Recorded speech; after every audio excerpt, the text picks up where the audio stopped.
we will probably watch the second one tonight. We can discuss it without spoiling anything for you, Michael. There's literally, I can't say literally, but yeah, it's not much to spoil. we can talk about it pretty freely, I think.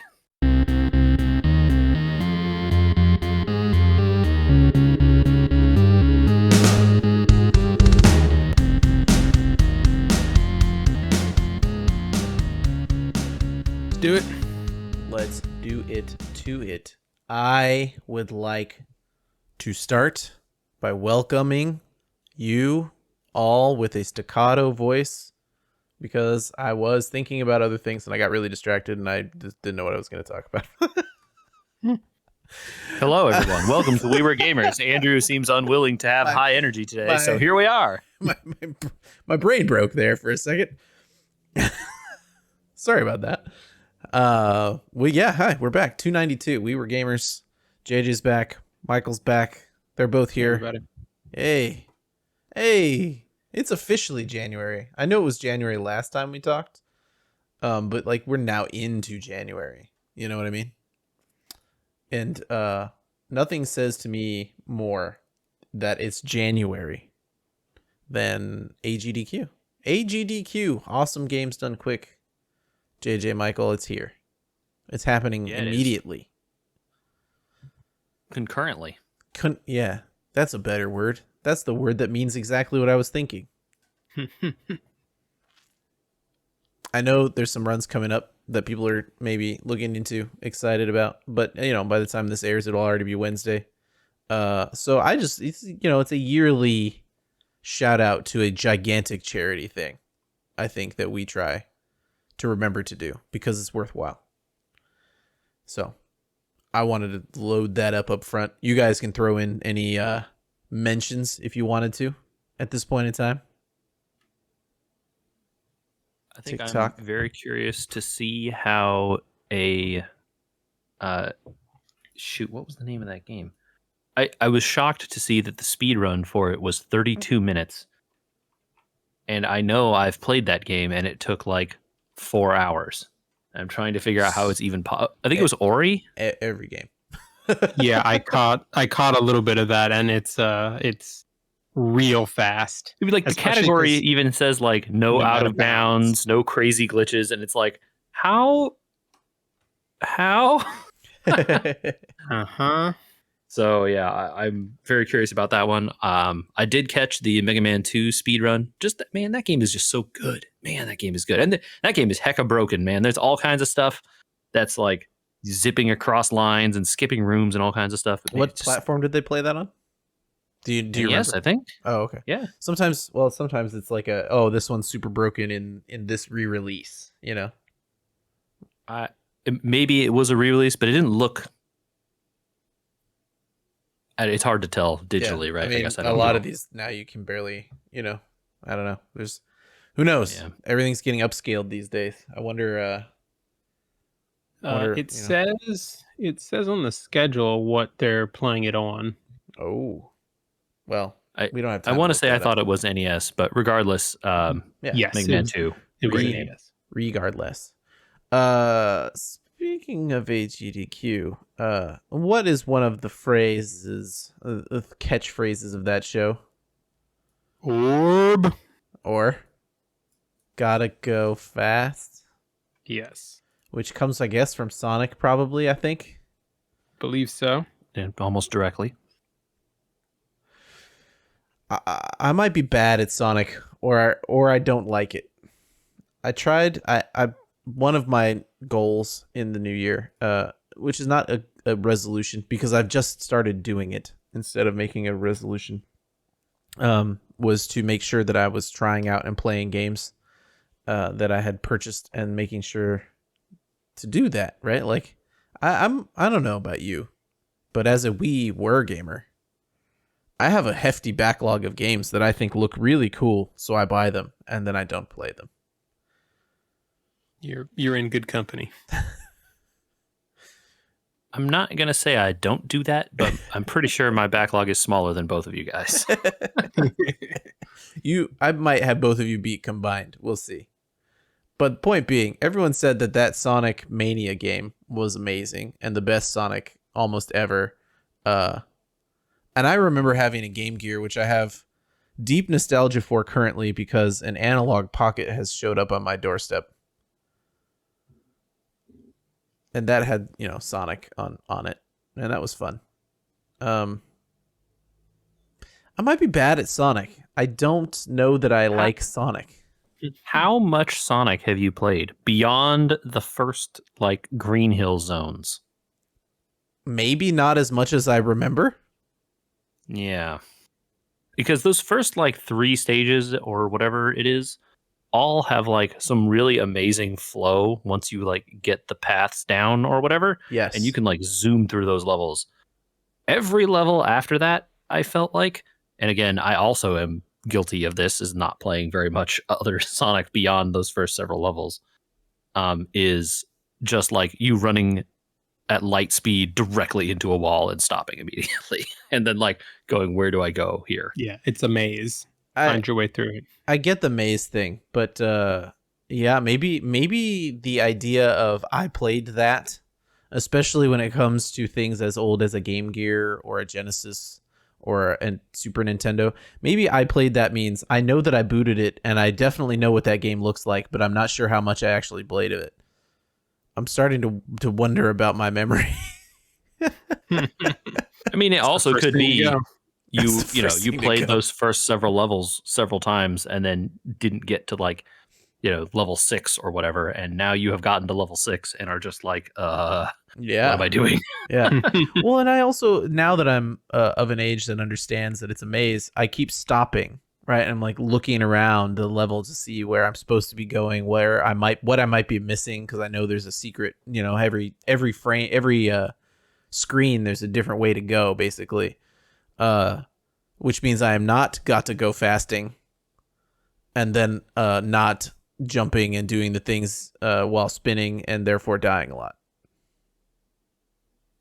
Gotta not think about it. Just go.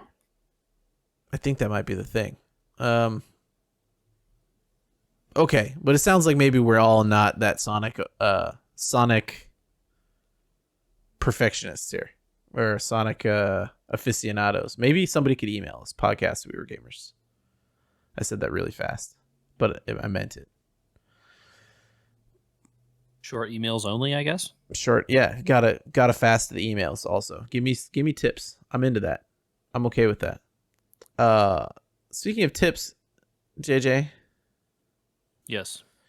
Do you have any tips for me to continue playing this Hearthstone Mercenaries game that I have stopped playing? No, because I also stopped playing, and I actually stopped playing a really long time ago. So I couldn't even tell you how the game mode has evolved beyond the first month of release. Oh man, we have been slightly busy, I think, between all of us, and it just never got talked about. Hearthstone Mercenaries, and it's weird to me because when I went back, I've been going back through old episodes for other stuff, right, for the Thing of the Year stuff, and looking back through and seeing how much we used to talk about Hearthstone and the balance and the cards and exactly what decks are. It was a weekly event. Michael there was knows. the Hearthstone. There was the Hearthstone minute. There you go. Michael remembers. Not wrong. Poor Michael had to listen to all that. So it was weird to me that we never talked about it. So I put it on my list of things we still needed to discuss. I needed to discuss it because I personally leveled, I think, 6 characters to the max, and then said, now Wow. what? I think you did more than me. I used Crip's trick, which has now been patched out of the game. Okay. Yeah. Crip found a path. You grind a low level thing many, many times. Yep. Yeah. And it was fine. And maybe I missed part of the enjoyment by doing that, but I think it also opened my eyes to something, JJ. Hearthstone Mercenary is a gachapon game. Yeah. You didn't know? It was very clear when they said there were packs. As soon as they said there were packs, I'm like, oh, okay. Yeah. It's as much of a gacha game as a card-based game is with card packs, right? If you have random card packs, there's a gacha. No, type it's worse. element. It's No, way worse. Oh, it is worse. Certainly, I'm not going to disagree with you about it. Reminded it being me worse. once I started to see the analogs. It reminded me of playing that Fire Emblem game with all the tokens and shards and this and that and the other thing. Individual. Michael. Yeah. So you level a character in that thing, and then you Okay. also need to get tokens for the character in order to upgrade the character's Their abilities. abilities. And their what's the other thing? Treasures or something? Treasures. Yeah. Well, no, for the treasures you have to do quests that are random. So you might have a quest for some random person, but they're level 1, and you need to do a thing they don't have. You can kind of generate the randomness by making sure they're in your party, and then you can sort of like that's the way to do it because I did it, but they're kind of random. So It also doesn't make changing your party very easy. No. They really want you to like go through 17 menus to do that. well, and they want you to play that same character over and over again because to get multiple levels of those treasures and stuff, you got to keep doing. Like I think there's like 20 something quests per character. Oh yeah, it's a lot. Yeah. And then there's like 50 characters and 30 levels per character and 20 quests per. And yeah. Cool. Okay. I planned to ask you more about this in the past, but now in our future 2022 selves, we get to walk away from Hearthstone Mercenaries and say, no, thank you. So the one thing I wanted to say about it really quick is that you're drawing the parallel to like gacha games, which is a good parallel because it has a lot of those elements.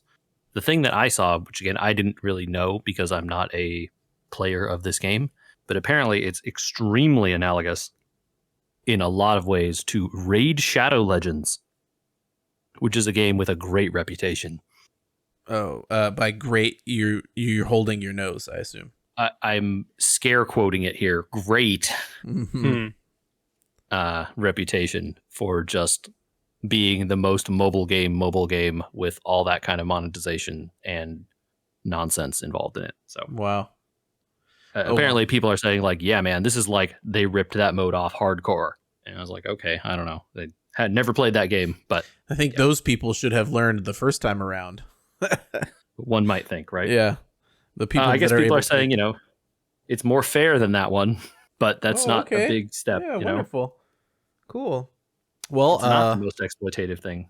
Gosh, should we make this the tabletop card game minute then? Because I did a thing yesterday. Either of you have Magic cards lying around in your closet? You should bust those out and maybe see what they're worth in this modern day where everyone buys everything collectible on the internet. Just so you know, I definitely don't have any Magic cards that are worth anything. You I have other cards. You may not think that you have anything that's not worth anything, but stuff going back to when we were playing Magic is now in some measure of bulk, right? If you just go through your whole collection or whatever, it's worth some money. I don't have any of the Magic cards from that time. I see. Okay. So no, but I have other cards, and I wonder if some of those are worth anything. Though I suspect, since most of those are for dead games, no. Yeah. Yeah, But, probably not. Worth looking it up anyway. Yeah. The community for Magic is still strong, and the notion that I had in my head was, well, I'll keep some around. Well, no, I'm just not going to do it. Some of the people that I played Magic with 15 years ago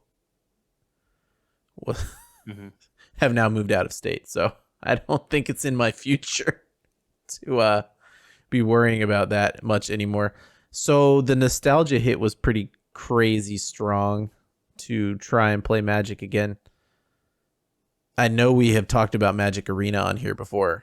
Should I do that or Magic Online? So, where's Arena? Really hard I guess maybe the question is, where's Arena at, and should I get back into it, or should I go to Magic Online? So Arena is largely the same as when you left. They've added some new things, most of which are ignorable. But the client hasn't really improved in terms of features. They just are adding new cards and adding new cosmetics and boards and things of that nature. They're not really changing the base experience of that system. Mm-hmm. Magic Online is really, Have you ever used it before, like ever in your life, or no? No, I mean, It I is. assume Michael hasn't either. I don't know. I have not. No. Yeah. It is a game from like 1998 or something. Oh, so it looks like an Excel Ooh. spreadsheet. Yeah. It has all the cards, and I mean all. It has every card Magic has ever printed in From it, every set, right? from every set. Mm-hmm. Arena does not, No, and Arena goes back to like I want to say maybe like the original Innistrad or Ixalan blocks, which mean nothing to anyone here if you haven't been playing for a while, but sets from before that, there are older selections of cards from those sets that have been re-included. Like there's Thoughtseize now. There's some of these like old really powerful cards are in Arena, but not because they included the whole set, because they included that card, right? Mm-hmm. And so as a result, like the formats don't really line up. Yeah, standard is the same. If you're playing standard Magic, which is the like rotating format that rotates every 2 years, that format is the same between Magic Online and Arena. If you're playing almost any other format, it's not. Right. Specifically, if you're playing Commander, which Magic doesn't really support at all, or Arena doesn't really support at all. Because Commander is an interesting mode. The thing about Commander is that it's multiplayer. Yeah. Right? And Arena doesn't support multiplayer. It only supports head-to-head. Good point. And a lot of the fun that people have when playing Commander is being able to sit with a table of 6 of their friends. You're all playing the same game at the same time. And, each of your decks are doing all these crazy things because it's like a 100-card deck and everyone has a Commander card and ones of each card in each deck and all this stuff. And that gives you like, all these like crazy capabilities and, allows everyone to do all this stuff. But Commander allows cards legal all the way back to like the beginning of the game. Like dual lands are legal in Commander. I remember those. Those are cool. That's just like a touch point I knew you would know. But like, there's tons of old cards that are, because it's only one of, it's not broken and not overpowered and available in Commander. And so as a result, like you can't play Commander on Arena. They have a mode called Brawl, which mimics it. But again, you're only playing head to head. And yeah, you can, use Arena's historic format, which has, the most available cards. But now they've started introducing digital only cards into Arena. And you can't turn those off. So like once you have a card that takes advantage of a digital format, it's in the system. You can't, if someone puts it in their deck, you can't, unless you're house ruling it between friends or whatever, right? You're going to see that stuff. Yeah. So it makes it its own thing. So the answer to your question is, if you want to play Magic, Arena is a nice looking place to play Magic. If you're worried about your collection being devalued or something, then you kind of have to go to Magic Online. But Magic Online looks awful and is really hard to play. Yeah, I think you've given me the answer here, which is go try out Brawl. Yeah. However, I will caution you that it's still really hard to get into those formats because the card pool is still very big. Yeah. And you don't get a lot of wild cards in that game. And to get wild cards and without investing, a lot of money, you need to play a lot. All the time. I don't know if I have time. And you probably will have to be playing standard because you won't have the cards to play in, the other formats. So stuff to consider. JJ, you're bringing me back down to earth in the we were gamers fashion. I would love to play Magic with you on Magic Arena, Andrew. I would be there for you, man. I'll play some games, but do consider that I have a lot of cards in that game and you do not. Oh boy. Well, speaking of coming back down to earth, Michael, what you got? I need you to tell me that I haven't missed out on something in my most recent visit to Disneyland. Okay.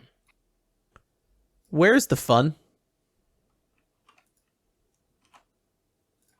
I mean, which park did you go to? The original park. I feel like it's I asked a leading question. I said back down to earth because clearly I had a problem. You know, I watched like an hour and a half video on the history of the Fast Pass system in Disney recently. That's pretty interesting. That system's dead there, JJ. Yep, it is. these It is days. gone. It is Which now is, gone. I feel like it's part of the reason why the fun has been lessened. Yeah. They explain the lots of very good reasons why it's dead in this hour and a half video. JJ, they replaced it with something worse. Yep. I believe you. What if fast passes, but you have to pay for them? Oh, it's worse than a fast pass. And you can only buy one. No, you could buy an unlimited one that works all day for $20.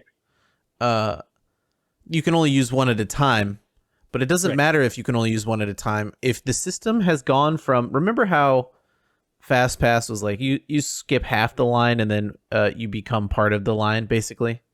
Depending on the ride, but yes. Yeah, it was in different general. everywhere, yeah. We stood in line for that Millennium Falcon, and the people with the new thing called the Genie or whatever it is, Genie Plus, walked right past us all the way into the ride front of the line in a continuous motion that caused a 45-minute line to become a 90-minute line. Andrew, welcome to the other side of the Fast Pass issue, where you were the one exploiting the system in the past. Yes, you are. No, you weren't. Yes. No, you weren't, because the line estimates were always correct. They were not. They were inflated. The line estimates were roughly correct. If you were told it was 50 minutes in the main line, it was roughly 50 minutes. I've never been in a Disneyland line with a fast pass cutting ahead of me that turned from 45 into 90 because the people walked right on the ride. My point is that previously, people who did not use the Fast Pass system were experiencing the park the way you are experiencing it now, with increased wait times. Okay. Whereas you, the person using Fast Pass, was treated to less wait times. Well, everyone could use Fast Pass before, and it doesn't matter. That's fine. You could pay for it now. The problem is, JJ, you could just, in most rides, walk your way over into the paid line if no one was looking. That seems silly. It sure does, doesn't it?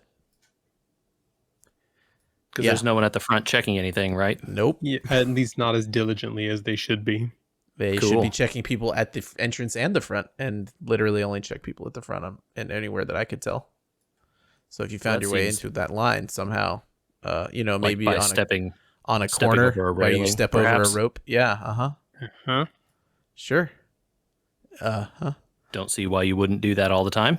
The new food rules, Michael, are quite interesting.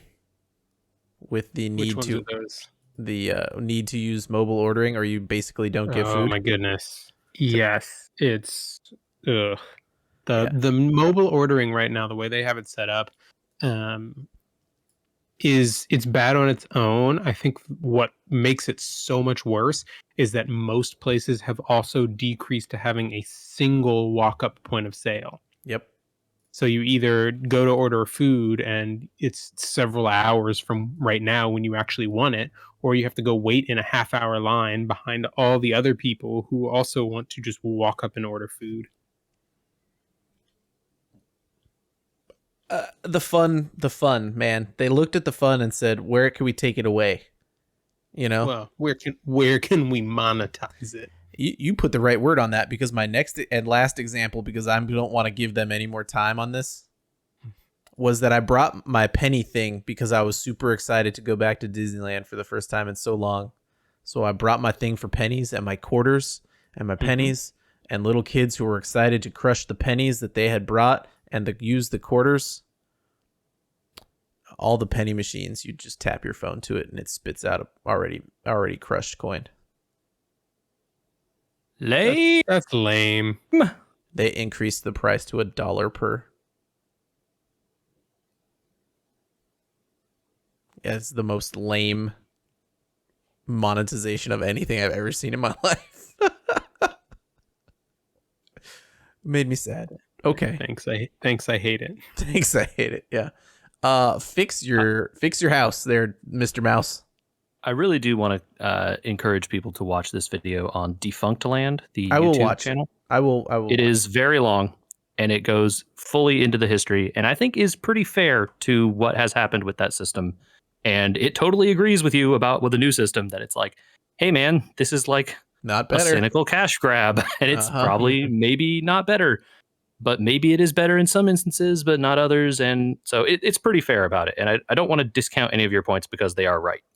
Yeah. So Andy, I think that to one of your points that the wait time issue will get better.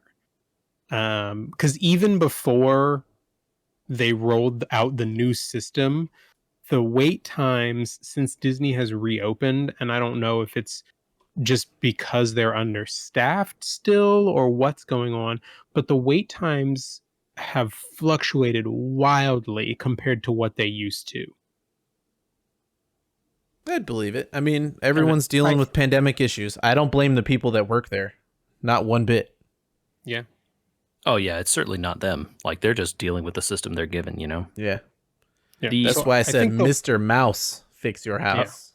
Yeah. I want to point out though that the fun that you guys were having in terms of like how FastPass was working for you relied on knowledge and your ability to go to the park multiple times and know how the flows of the rides work and where to get fast passes and when to go and how to do all that stuff, right?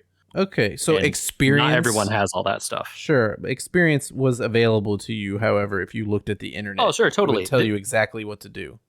Of course. But the issue is there are people who don't do that research, right? Sure. And then you are basically feeding on their wait times. Like the video explains it in like how it works. It's very interesting. It's true, Um, and it's watch the somewhat video. true. And I mean, your points are still right. You're not wrong. Like, Mhm. and your experience is totally correct. But it is interesting that the system of like the people that exploit the system a lot and use it to its fullest capability get this way better experience than the people who don't. And is that fair? Maybe to some degree. And like, is this new system more fair? Well, yes, in some respects, it treats everyone the same, except the people who pay more money, who then get treated better. I don't actually necessarily think the new system is quote unquote unfair. I want to be informed that the way it works is they get to walk directly on the ride, and then I will hand you another $20 because that is not the way the old system worked, right? Like if I had known signing up for the day that my daughter who really wanted to go on the Millennium Falcon would be able to walk onto it with the Genie Plus, I would have paid $20 for that.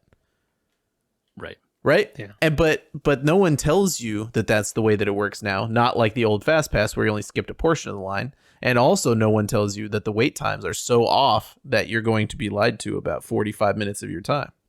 And I think the craziest thing is like the system between the parks here and the parks in Orlando has been completely different for a super long time. Yes. And you think that the Fast Pass system was good here? Holy cow, dude. The one in Orlando was insane. You could book your Fast Passes 60 days in advance. I don't know that that's good at either. It's not good. Yeah. For a lot of very explained reasons.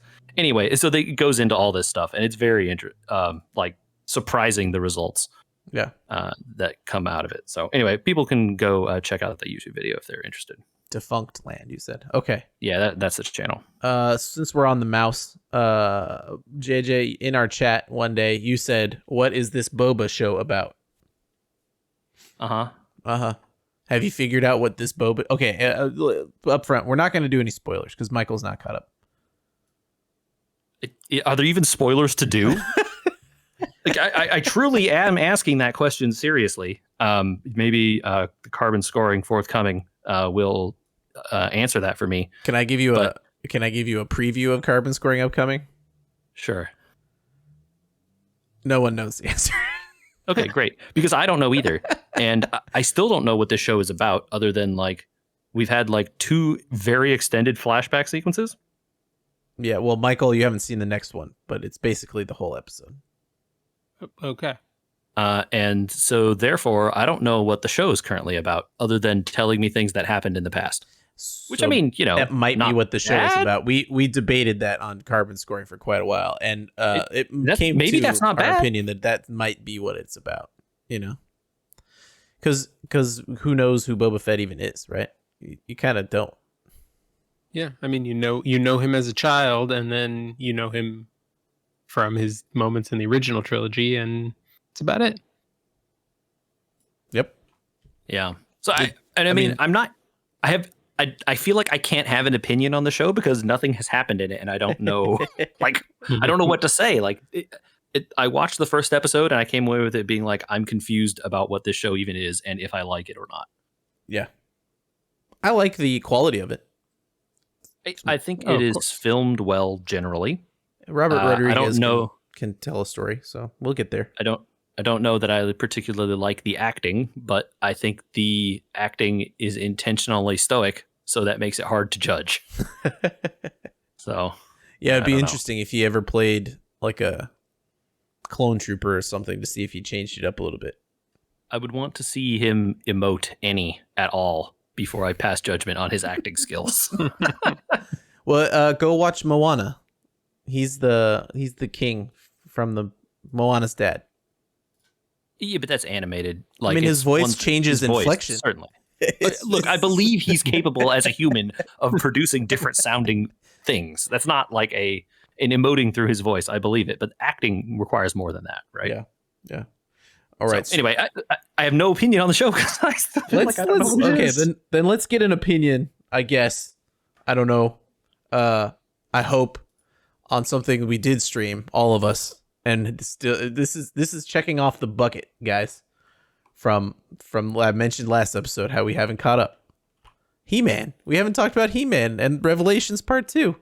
Revelation Part 2. That dropped like before Thanksgiving. Yeah, just before. Can you believe that? No. I Time can't. is a flat circle. How does it work? Et cetera, et cetera. Dark sorcery. Yeah. Oh, transition. Hey, Mhm. man, that was fun. It was very good. I think I watched all of those in like a 3-day span or something, like Oh, it pretty doesn't quickly. take very back long to at back. all. Yeah. I might have binged them in one day. Yeah. I like okay, spoilers. I like the most spoilers again. I'm not going to warn you again. That they really took Skeletor back to some pretty obscure roots there of his ability to change sides instantaneously all the time.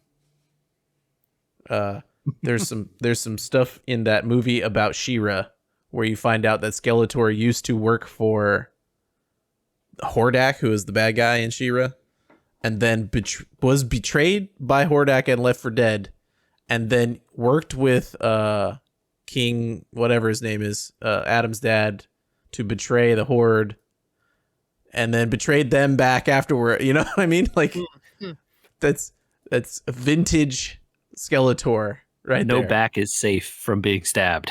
Uh-huh. Pretty great, in my opinion. I liked it. I liked that they really went for it with Evelyn. They just really went for it. Yeah. She has a full arc. I mean, she has an arc and then a rubber band the other direction. It's like she is the arrow in a bow and arrow by the end of that thing. Or a boomerang. She doesn't come all the way back around, I'm saying. You know? Yeah, no, you're right. That's true. The arc in the bow is her arc in the story, and then pew at the end. You know what I mean? Yeah. They don't Not shoot wrong. her. I'm not saying they shoot her, but just Or are you saying that? no, No, they don't. they don't shoot her. I mean, No. it's somewhat weirdly open-ended, I guess, with her wandering off into the woods or whatever she does. Yeah, she like abandons her staff and then just kind of walks away. Yeah. It's very left there very ominously for like is there a season 3 moment? I don't think there is, but No, I think there is not. Savage He-Man was pretty dang cool. I liked the raw emotion can become a He-Man moment. It was pretty cool.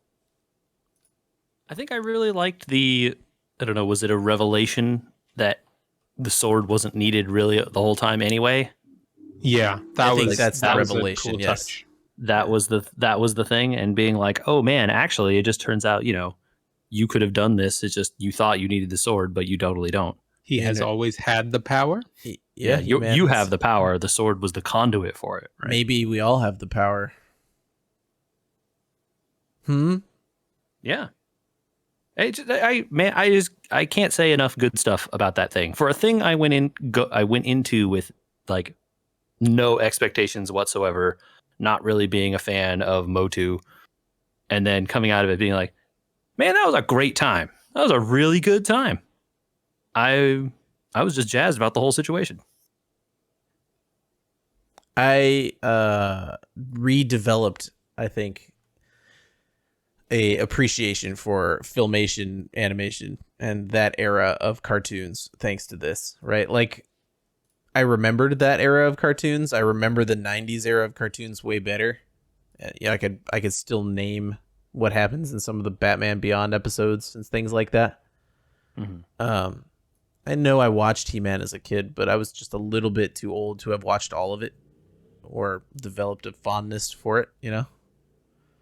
A permanent fondness for it. But this sent me back into like I should watch that. And now the kids are into it. And as hokey as the animation is, I mean, it reminds you of like 1970s cartoons. They didn't really get much better during the 80s, early 80s anyway. Yeah, the animation quality didn't really pick up, I would just say, around in general until like maybe the 90s or something. Yeah. I would say like 88, maybe 89 is about okay, where. Sure. Yeah, well, I mean, I guess that's the 90s if we're just rounding up. I was just thinking of like some late 80s cartoons are definitely better than early 80s because most of them were developed in the 70s, right? And then made. Right. Anyway, it does that irrelevant to this argument that maybe old cartoons are actually pretty good, even if they're hokey and weird. Now I'm going to watch Scooby-Doo is what I'm saying. Ooh. Man, talk about a formula. Although, I mean, I guess to be fair, the old He-Man ones literally had the same formula. So I can't argue too much there. No. Yeah. It's good. And the Revelation thing was better than I had any right to be, for sure. So many great one-liners. Oh, dude. I gotta go back and watch some of them because I think I texted Michael crying at one of Skeletor's lines at one point in time. I was laughing so hard. That's Randor has some particularly good ones. King Randor. Oh yeah, right? dude. The one in that first episode of Part 2 by Fisto. Oh yeah, yeah. Just too many good ones. So I guess Part 3 would be the actual cliffhanger, which is the tech thing, right? And people are screaming in their heads because I know Ken is screaming in his head because they left all of that stuff with Triclops and the technology motherboard thing. Well, and so when motherboard attacks Skeletor and changes him at the end, God, that really is a spoiler, isn't it? That symbol on motherboard was the symbol of the Horde. Okay, see, that's the thing I didn't know. That's from She-Ra, right? That's the bad guy from She-Ra, and that's the people that Skeletor betrayed, and so that's why I mentioned it earlier. Yeah, Michael, I finally found it. So you loved We Don't Do Puns, Kill 'Em. Yes. That was the one. It was such a good... And I watched at least 3 times and probably more Mark Hamill's delivery of "What are we gonna do? Ask her nicely." Oh my God, we are. Skeletor just has Mark Hamill. I want to say, and shout out to Kevin Smith was one of the lead creatives, right? Writer and director for this. Yeah. Was he? Okay. Yeah. He has an uncanny ability to go back to like old stuff from, well, I mean, I guess was his childhood also, but like childhoods of our era and reinvent them for a new story for our time. He's just like really good at that, man. Yeah, I did it with Green Arrow before, and he did it with Batman multiple times. I was literally thinking of the Green Arrow comic as I said that, and yeah, it's good, man. He's good at that. I think that's his real calling. I mean, I I can appreciate his humor in a lot of other, original stuff that he's done, and some all-time classic stuff and things like Mallrats, and I mean, he's got the goods around multiple things, but currently, most recently, this type of stuff seems to be where he really shines. And God, who else could have gotten Mark Hamill to show up and play Skeletor, right? I mean, Yeah, man. it really honestly saved. I mean, it's not that the show would have been bad without him, but like it really saved Skeletor from being a joke into being something that was very amusing, but acted so well that it wasn't comically bad. Yeah. Wow. Mark Hamill is just so good at villains also. Like, man, Yes. Skeletor, he's like unbeatable as the Joker in a lot of those Batman games. Cockknocker. Yeah. Yep. God, man. This is a great show. Man, people should watch that thing if they never haven't seen it. It's so good. Yeah. You really should. I mean, it's really hard to recommend something that is like based on a cartoon like He-Man. You really don't need to know. Like, really, the first time that I could think of that you should watch something before you watch He-Man, right, was when we got to the season finale-ish time, and that Hordak symbol showed up, and I thought, people are gonna have to watch the Adora movie, the She-Ra movie, because otherwise, Yeah, I had to look up what that was. yeah, because otherwise you don't know what the Horde is unless you watch She-Ra. Which, Netflix has a She-Ra show on there, so you might have watched that. Yeah, what a good thing, He-Man. Mm-hmm. And like, the great part is even if you don't catch these references, the show still works. It's still good. Totally does. Totally. Oh does. yeah. That's like my favorite thing when a show or a thing does references and it's there for people who want them and it doesn't get in the way for people who don't. Can I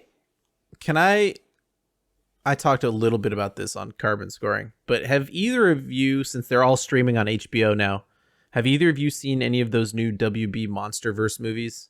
Not new, I guess. The oldest one is like 2014 or something. That Godzilla or Kong Skull Island or King of the Monsters or Godzilla versus Kong. I think I saw Kong Skull Island on an airplane. I have not seen any of them. Okay, I'm going to preface this with a statement that I wrote down in my phone. Give Gareth all of Hollywood is listening to this because we're this good, right? We do have reach, so that's well known. So I'm going to use it. Give Gareth Edwards another movie to do, you cowards. The man directed Godzilla and Rogue One? Yeah, Rogue One.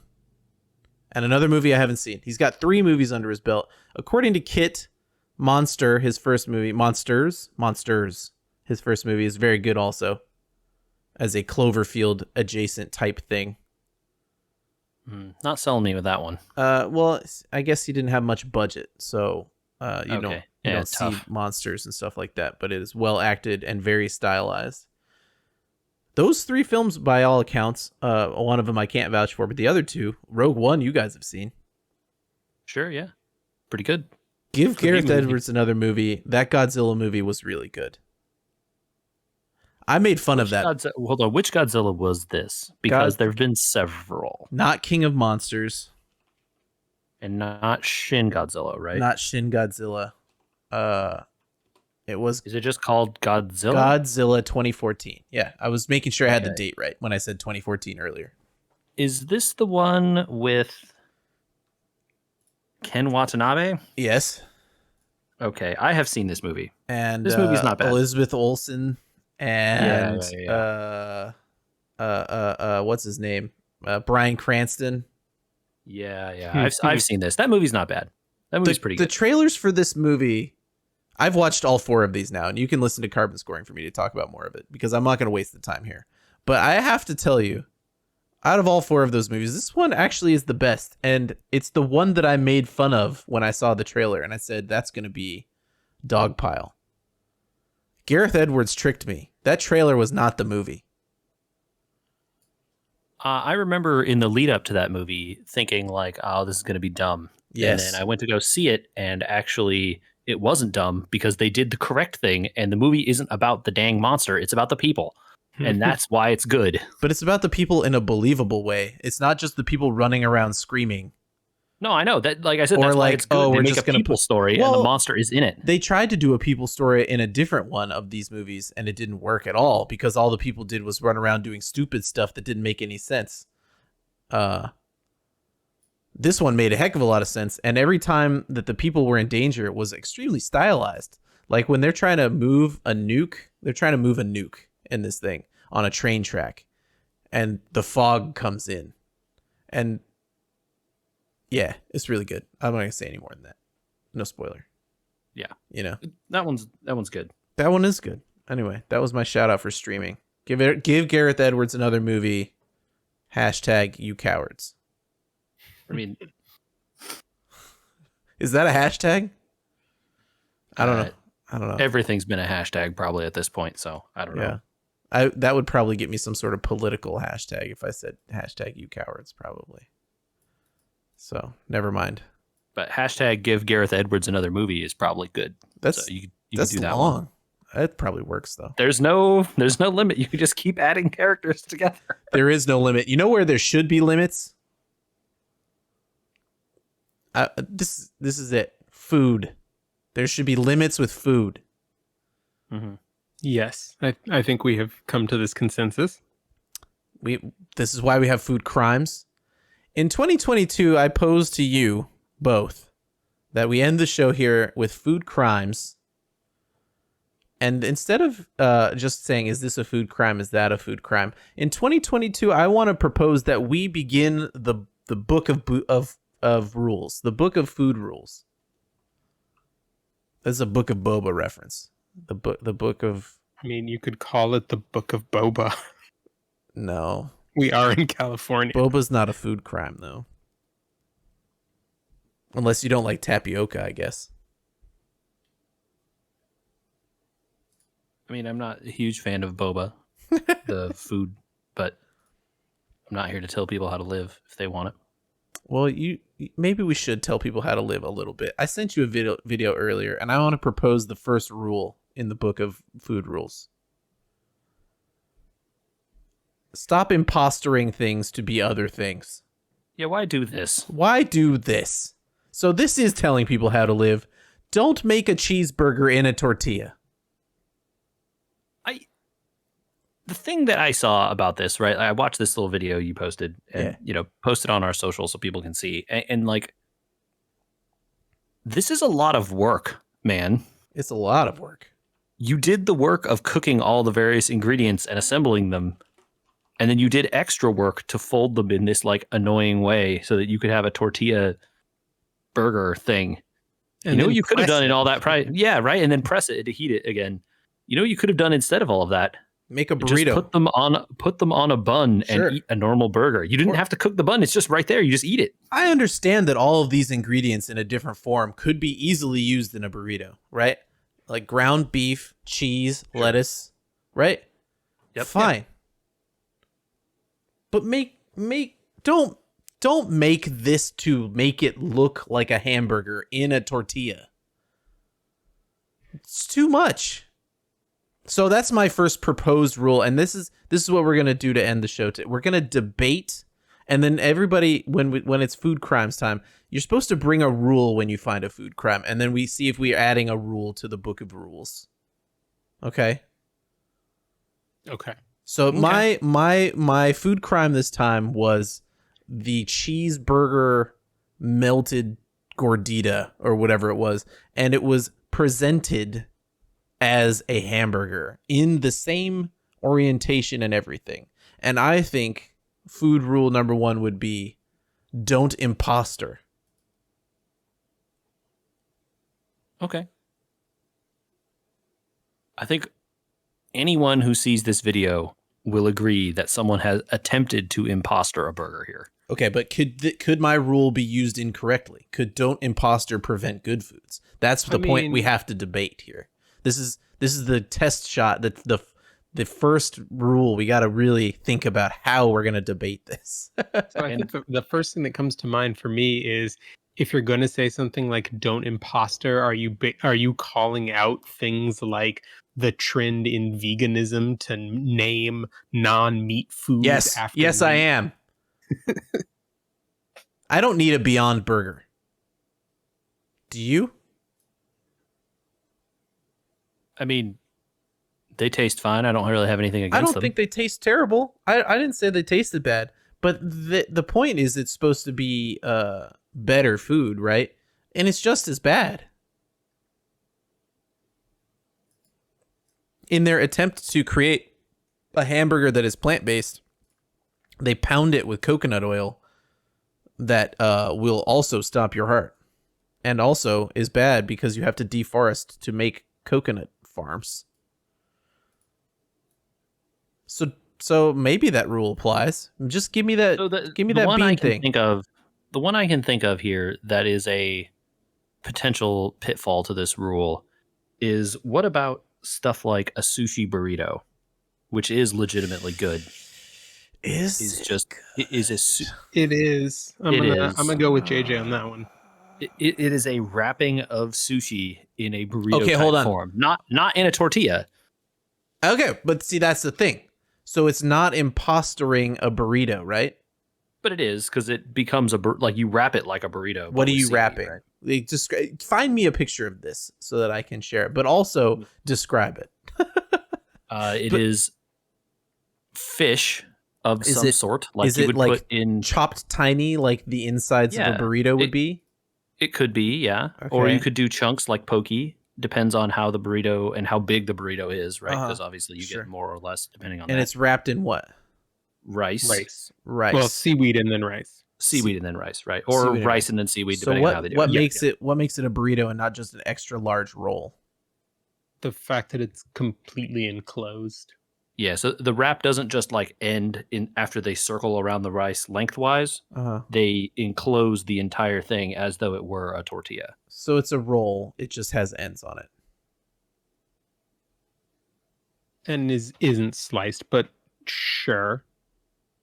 So you have to pick it up and eat it.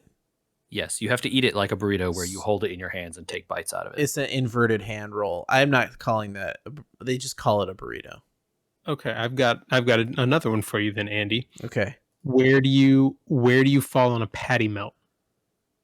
Is it impostoring a sandwich? Is it impostoring a hamburger? No, is it 'cause something else it has entirely? its own name. Yeah, so it's not an imposter because it's So if got I its can own come name. up with a name for this burger tortilla thing, is that okay? Then? No, because the name for this burger tortilla thing is a gordita, right? What he made is a gordita. The problem that I have with it and what it is impostoring is that he has made it to look like a hamburger on the inside when really there's no point in that. I mean, that's totally correct, right? Like, why not just wrap all this stuff together normally instead of being weird about it? Yes. Like, 100%. Yeah. So, maybe my terminology is wrong. This is the debate. Is don't imposter my rule or is it not? I don't know. A patty melt to me, is just, this is not a patty melt, right? This is using a tortilla. I don't know that, I don't want to make the rule don't use the wrong What about like a ingredients. wrap? What do you mean? Like a chicken wrap or something. Is that Uh-huh. a salad? Is it a burrito? It's laziness. It sure, but is it impostoring something? Is it? I don't know. It's I don't got know. its This own is why name. I'm asking, man. It's got its own name. Okay, so the name clears it of wrongdoing. Right. So a sushi burrito might run afoul of this, actually, now that I think more about it. Right, because it's And using burrito. I have yet to see a picture of a sushi burrito. I'm not. Fine, give me a second. I'll find it. It's fine. I got it. Okay. Give me this picture of a sushi burrito because maybe it falls under the rules and maybe I don't like it. I'm trying to think of other ones. This is like there's a lot of weird pitfalls here, I feel like, potentially. Yeah. I I don't want to come up become with entrenched in the rule if I can't defend it. So, See, this is due diligence right here. We're proposing All the right. rule. We're putting out the request for comments. yeah. There you go. So yeah. scroll down. We have a to 30-day the Poke Your Way section, poke your way. and you'll see it. It's the middle picture. Oh, I don't like that. They have to put paper. This is imposterish because they put paper around it to hold it together. There's stuff for this. It's called seaweed. You don't need the paper. The paper is just how they give it to you when they're packaging it up. You can take the paper away and it still holds its shape. No, this is imposterish. I don't like it. See, I'm upset now because I like these and they're very good. Well, if they just cut it, then it's it's just a roll, right? I mean, yeah, but how are you gonna eat these pieces of the roll with chopsticks? They're way too big. You need to hold it like that to give it, to keep it together. but maybe you shouldn't eat sushi like that.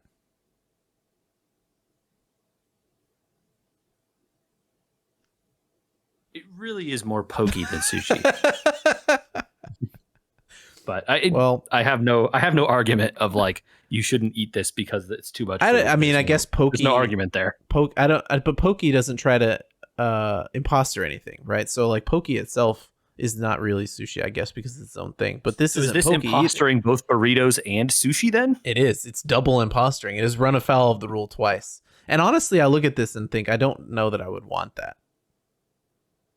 I hear that both of you like it. Sushi burritos, that is. And I'm not opposed to trying it. I'm never opposed to trying food. I would put this out there, by the way. I'll try anything at least once. Except for roasted tarantulas. I won't do that.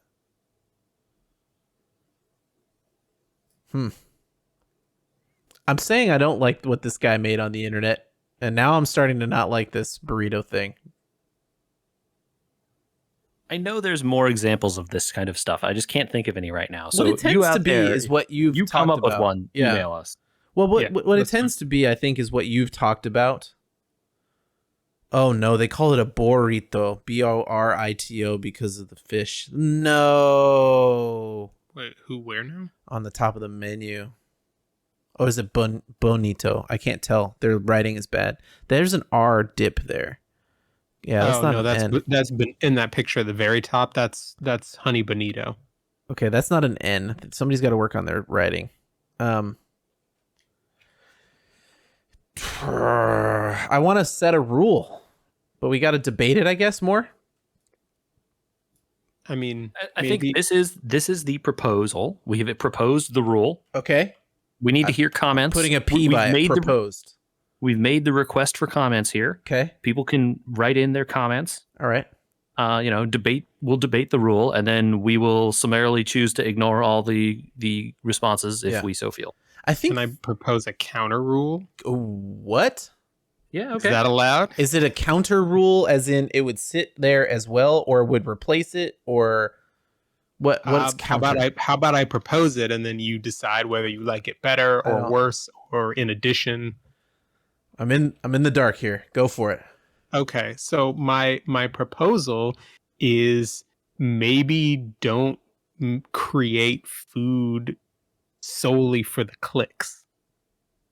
Oh, you mean like those giant trays of tabletop nachos?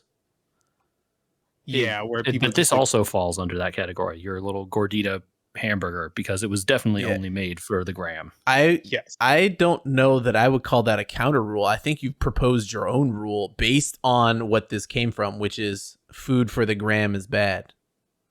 And I think that is the overriding rule here versus impostering. Like, I think don't make food for the gram just invalidates anything made that way.